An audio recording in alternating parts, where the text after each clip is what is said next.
Hey y'all, welcome back to the Motor City Mama Show. I'm your host Kara, and today I'm taking you with me to one of the most unique festivals I've been to in a long while, the Farm to Bottle Festival. This isn't just your ordinary weekend fair. It's a celebration of local farming, handcrafted spirits, good food, and the people who pour their hearts into making it all happen. From educational classes to tastings, from vendors to vintage cars gleaming in the sun, this festival has it all. So grab your favorite drink, settle in, and let's dive into the Farm to Bottle experience together. The first thing you notice at Farm to Bottle is the tastings.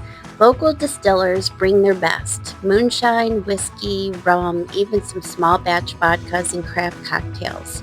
Each little booth is like stepping into someone's personal story because every spirit here has a history. You're not just sipping a drink, you're sipping on generations of farming, hard work, and tradition. Farm to Bottle Festival isn't just about the food and drink, it also has a car show. Classic cars lined up under the sun, polished so bright you could see your reflection. Trucks, muscle cars, vintage beauties that take you right back in time.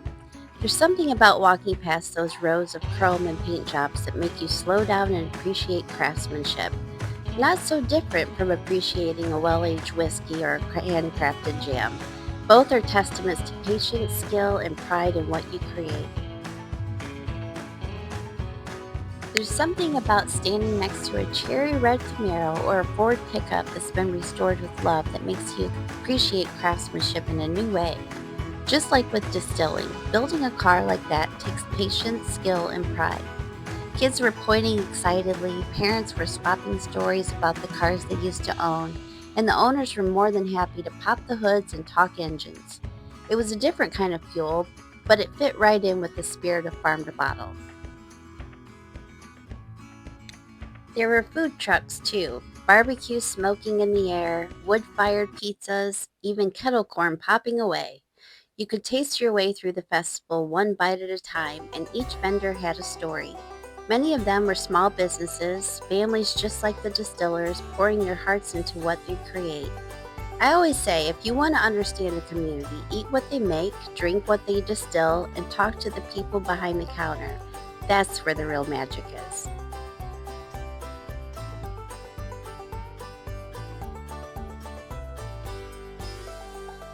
What I love most about Farm to Bottle was the focus on education.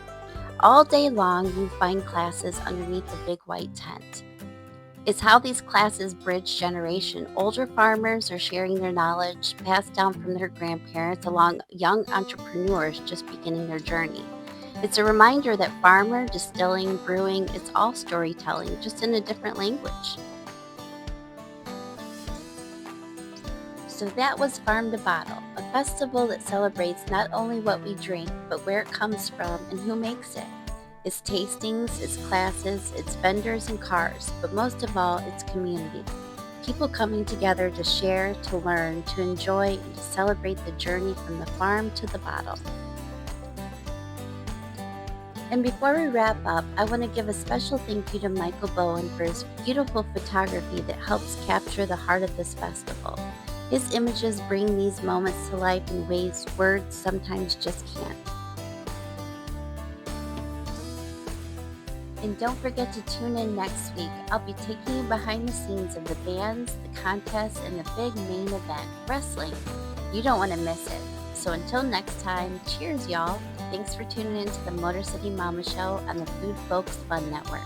Hey, how are you doing? I'm Kyle. This is my wife, Corey. We're Hello. with Bell's House of Tobacco. We're located in Cincinnati at the corner of Montgomery Road and Fields Erdel. We also have another location in Monroe off Brooks.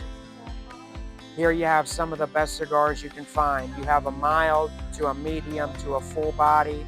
Over here you have a deluxe selection of flavored cigars.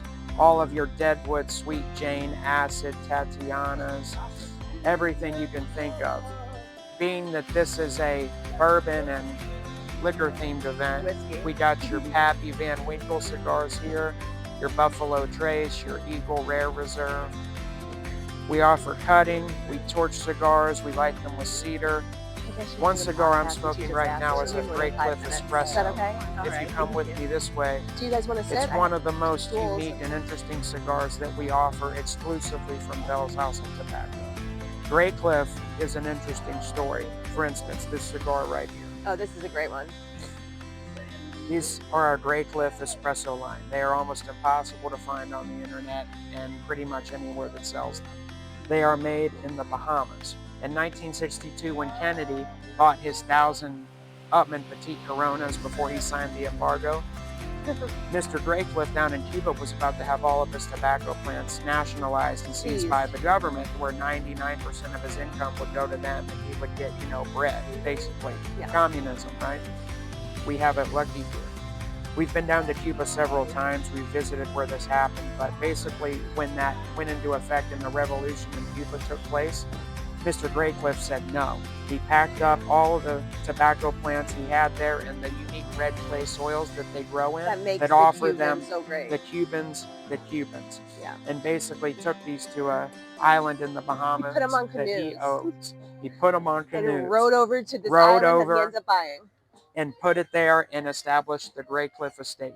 And so these cigars are the closest you'll ever get to a Cuban in a America. Habanos SA in America. It's just, they're incredible. This espresso line, you have different notes of dark caramels, almonds, nuts.